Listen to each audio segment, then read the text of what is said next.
പയറ് ഞാൻ വേകുമ്പോളെ രണ്ടായിട്ട് ഉപ്പേരി ഉണ്ടാക്കൂട്ടാ. ഒരു ദിവസം പയറും ചെള്ളിയാണെങ്കിൽ ഒരു ദിവസം പയറും ചെമ്മീനും ഇട്ടാ. ഈ രണ്ടായിട്ടും ഉണ്ടാക്കുന്ന ദിവസങ്ങളിൽ പിന്നെ ഞാൻ വീട്ടിൽ വേറെ കറി ഉണ്ടാക്കൂല. അതിൻ്റെ ആവശ്യമില്ല, ചോറിലേക്ക് ഈ ഒരു ഐറ്റം മാത്രം മതി. അതേപോലെ നമ്മളെ കയ്യിലെ ചെള്ളിയും ചെമ്മീനൊക്കെ വേണം കേട്ടോ ഉപ്പേരി ഉണ്ടാക്കുമ്പോൾ. അപ്പോൾ എങ്ങനെ നമുക്ക് റെസിപ്പിയിലേക്ക് ഇടുന്നാലോ. ചെള്ളി ഒന്ന് നന്നായിട്ട് വാഷ് ചെയ്തെടുക്കണം. അതേപോലെ പയറൊന്ന് കട്ട് ചെയ്ത് വെക്കുക.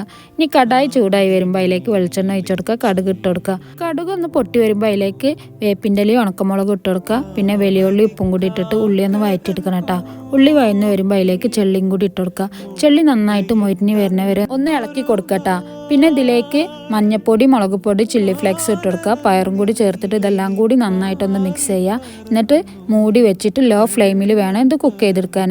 വെള്ളമൊന്നും ഒഴിക്കേണ്ട ആവശ്യമൊന്നുമില്ല കേട്ടോ. ഇപ്പോൾ നമ്മളെ ഉപ്പേരി ഇവിടെ റെഡി ആയിക്കണം. ഇനി കുറച്ച് ചോറിലേക്ക് ഈ ഉപ്പേരി ഒരു ഓംലേറ്റും കൂടി അങ്ങോട്ട് ചേർത്ത് കഴിച്ച് നോക്കി, അടിപൊളിയാണ്. ട്രൈ ചെയ്യാത്തവരൊക്കെ ഒന്ന് ട്രൈ ചെയ്ത് നോക്കി.